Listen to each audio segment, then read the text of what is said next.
Assalamualaikum warahmatullahi wabarakatuh. Terima kasih atas kesempatan yang telah diberikan. Kami dari kelompok J ingin memaparkan hasil diskusi kami yang berjudul Studi Kasus dalam Perkembangan Anak. Sebelum kami memaparkan hasil diskusi kami, izinkan saya pribadi mengenalkan anggota kelompok kami. Yang pertama saya sendiri, Andi Fitri Ramadhani Akbar. Yang kedua, Widiawati. Selanjutnya saya akan memaparkan materi yang pertama, yaitu konsep kajian kekerasan kognisi hate crime. Di dalam materi ini terdapat definisi kognitif, yaitu kemampuan internal yang terorganisasi membantu anak didik dalam proses belajar, berpikir, memecahkan masalah, dan mengambil keputusan.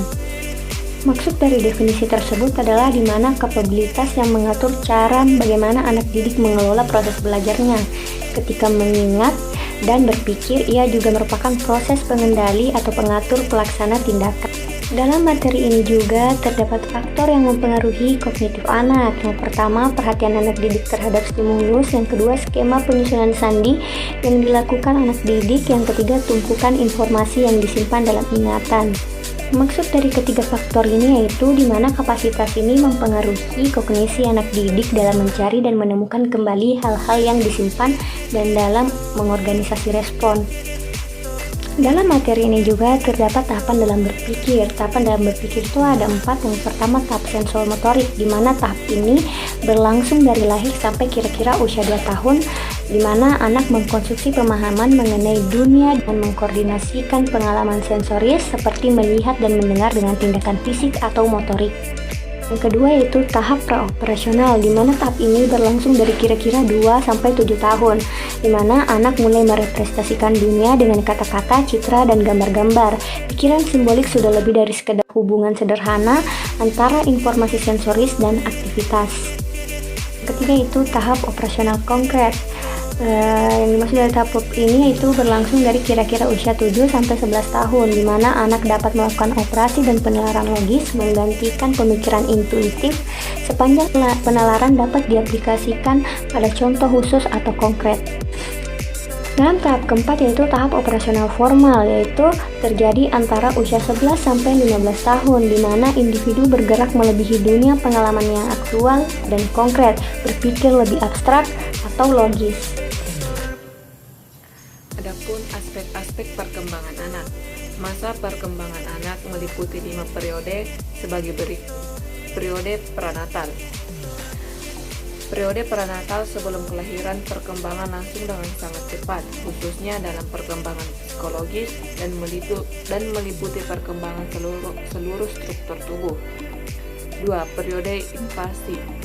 Periode ini adalah periode bayi yang baru dilahirkan, disebut newborn atau neonatus. Dalam periode ini, bayi secara menyeluruh harus menyesuaikan diri dengan lingkungan yang benar-benar baru di luar tubuh ibunya. Pada periode ini, untuk sementara pertumbuhan tidak bertambah.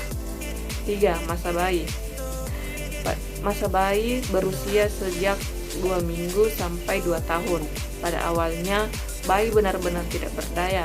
Sedikit demi sedikit ia belajar untuk mengendalikan ototnya, sehingga dengan demikian ia dapat bergerak sendiri. Perubahan ini disertai dengan meningkatnya penolakan untuk memperlakukan sebagai bayi dan keinginan yang makin meningkat untuk tidak bergantung pada orang lain.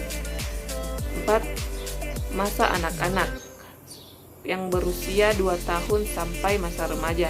Periode ini biasanya dibagi menjadi 2 bagian, yaitu masa kanak-kanak awal sejak usia 2 tahun sampai 6 tahun, masa kanak-kanak akhir sejak usia 6 tahun sampai 13 tahun untuk anak perempuan dan 14 tahun untuk anak laki-laki.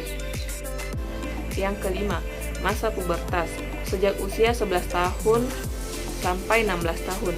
Masa ini merupakan masa-masa yang tumpang tindih, 2 tahun tumpang tindih dengan awal masa remaja, masa pubertas. Ini berkisar usia 11-15 tahun pada anak perempuan dan 11-16 tahun pada anak laki-laki. Metacognition merupakan keterampilan yang dimiliki oleh siswa-siswa dalam mengatur dan mengontrol proses berpikirnya. Ada beberapa jenis berpikirnya, yaitu keterampilan pemecahan masalah, keterampilan pengambilan keputusan, keterampilan berpikir kritis, dan masih banyak lagi. Hate crime punya arti menyakiti individu atau kelompok dengan perasaan benci atau tidak suka yang berlebihan. Pola-pola perilaku kebencian dengan teman sebaya atau orang dewasa muncul selama tahun awal-awal masa sekolah. Hate crime adalah tindakan komunikasi yang dilakukan oleh suatu individu atau kelompok yang dalam bentuk provokasi, hasutan, ataupun hinaan kepada individu atau kelompok yang lain dalam hal berbagai aspek seperti ras, warna kulit, etnis, gender, cacat, orientasi seksual, kewarganegaraan, agama, dan lain-lain. Adapun kesimpulan dari materi kami yaitu kognitif merupakan kemampuan internal yang terorganisasi yang dapat membantu anak didik dalam proses belajar, proses berpikir, memecahkan masalah, dan mengambil keputusan.